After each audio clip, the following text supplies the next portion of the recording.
So Dan, welcome to Bike Social. Firstly, how are we getting on? How are you doing? How are you feeling? Yeah, it's another season. I'm actually thinking on the way here in the van. This is the start of my 20th season racing bikes, which they're 33 years old. It's pretty insane really. So yeah, another season in BSB. Obviously the last few years haven't gone the way I wanted them to do, so I'm back for another go. Actually, at one point didn't expect I'd be doing BSB. Honestly, I was looking at other championships and classes. And then the phone rang to come and meet the guys from the I-Force BMW team. And I sort of went there reserved, if I'm honest. I went there probably not wanting to do it. And they mentioned the sort of package and the crew chief that I'd be working with, and that changed my opinion on it really. So yeah, here we are for another season in BSB, round one. And yeah, so far just back in the motion of trying to find time and increase your speed and your position, and yeah, strive for the best results that we can do. Probably fair to say the last few years haven't been kind to you, but why do you think that is? If you look back to 2018, when myself and Jason O'Halloran left Honda, Jason went with one Yamaha team and I went with another, and Jason's career skyrocketed and mine's gone down south, so just do our best. I just need to try and reinvent myself a little bit and try and get a smile back on my face and yeah, see how good we can do. After the last sort of 3 years, did you ever think about giving it up? Obviously with the young family at home, did you ever think that really it's not worth doing this anymore? I might as well stay home with the kids. Yeah, honestly, yeah, it crossed my mind a lot. Not over a race weekend as such, but certainly when you get home or you're driving home and you think, oh, what's all this about, you know? And I've given so many years to this. It is what I do. Okay, I'm involved in other things now, which hopefully will help in the future, but I've still got years left in me. I'm only 33. I say only, I'm time's ticking obviously, but you know, I've got what 5, 6, 7 years really left of racing until, in terms of age, I should have to stop. So I tried to think of that as well. Honestly, I'm involved in the endurance team. I was at one point potentially looking at purely just doing endurance. I've got some relationships with Superstock 1000 team that I'm helping, you know, from work at home. So at one point was seriously looking at riding in that team to help the other rider as well.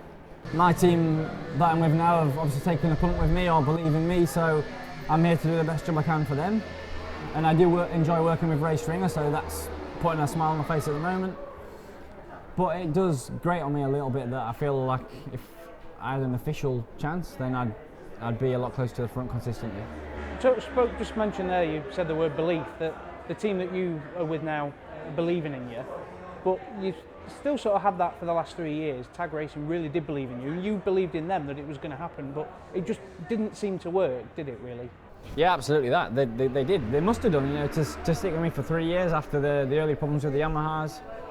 And I guess I showed speed in the first year in the 2019 Yamaha. I showed real good speed, but we just couldn't put it together in races in the latter half of the race. Put myself in their shoes, obviously, yeah, they could see that speed, so there's no reason to not continue. You know, I'm grateful for what Rob and Tracy and Gary did for me, 3 years in BSB. Especially they put a lot of effort into the last year, in 2021, by moving manufacturer to Honda. So yeah, I wish them the best, and I'm sure they do to me.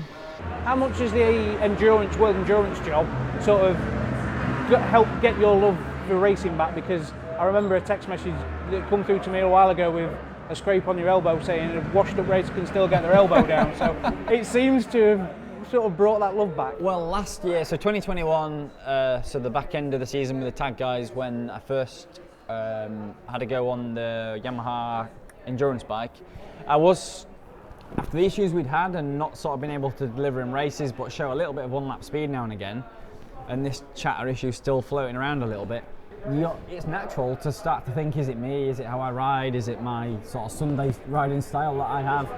And when I went to ride the endurance bike in the Ball d'Or and Most, I was really fast again straight away, like as fast if not faster than teammates, and showed really good speed, and I had confidence back straight away. So it actually really helped me understand that I can still ride or could still ride, or when the feeling is there that I am still as good as anybody, you know, on my day. So one session in particular in Most, I think I was quickest in my qualifying, and you know, you're in front of Gintolis and people like that. Okay, it's one lap, it's a Q lap in endurance, which read into it what you want, but it just highlighted to me that actually I can still do it. So again, going back to the decision to race BSB this year, that contributed, you know, that's why I'm merging the two. I committed to the endurance team off the back of last season anyway, and then obviously this BSB chance came up, so I'm merging the two, which is going to be a busy year now that we're started. But I love endurance. I've not done a lot of it, 2 or 3 Suzukas and Baldor and Moss last season, but love the sort of pit stop aspect, the ride in the dark aspect. There's just quite a lot of experiences that are new to me that I've not had a lot of chance to do, and they excite me. Going back to your question earlier about excitement. So yeah. You're back in BSB. I didn't think you'd be back here anyway, put it that way. But you're with a team that's been around for a long time. You've also got a really familiar face in Ray Stringer, the crew chief, that, let's say, put you on the map when you were back at Bournemouth. So is that a nice feeling to know that you've got a safe pair of hands behind you, that if you are having a bit of a crap weekend, you know that you've got somebody behind you who's going to be pushing you on? Yeah, definitely, yeah. So me and Ray worked together in 2014 at the Quattro plant Kawasaki team when I made the showdown for the first time.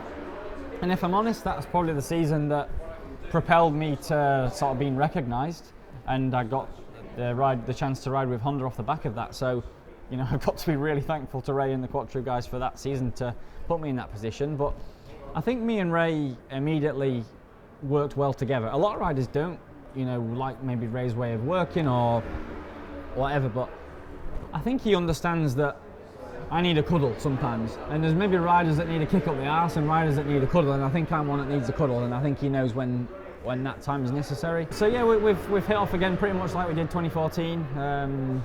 Clearly every team has some issues, and we're having issues now. It's not all plain sailing, but our working relationship seems strong, and yeah, it was almost in a way like going home. We didn't take time to understand each other again. It was back to 2014 essentially. Realistically then, what can we expect from Dan Linfoot in 2022? You know, I've sat here for the last 4 years and said showdown's the first aim. It is the aim, but look how hard this season is. I mean, it's early days, we just had a FP2 then, and Haslams and Sykeses are in 15th and 16th, so you know, amazing riders go down to 20th position in this category, so to get in the showdown is amazing achievement. And even if you're finishing 6th and 8th, it's easy to get really despondent with them results. You think, oh, it's only a bloody 8th or a, you know, 8th or 10th. Like that comes across as rubbish in your head. It just doesn't register. But when you see the level of riders that you're in and around, it's a really strong, you know, strong finish still. Especially for probably a team like I'm in. You know, honestly, we're not official. We're not anything. We're a father and son team that has a few weekend workers come aboard, and I think their target has to be top 10. Clearly my target, I want to be higher, but realistically I think if we're inside the top 10, that's where we'd expect to be. So finally then, because we've kept you quite a while now, just picture the scene. We've been asking this question to every rider that we speak to. Picture the scene, at the end of the season, you're standing number 1 on the podium, you've won the championship. Who do you think, and we need names, is going to be 2nd and 3rd next year? And I need names. Well, you're really unrealistic for a start, because I ain't going to be winning a championship, am I? You never know. You need names. O'Halloran, and I think Brad Ray's on for a good one. Spot on. Thanks, Dan. Thank you very much for your time. Good luck this season, and we'll catch up later on down the year. Okay.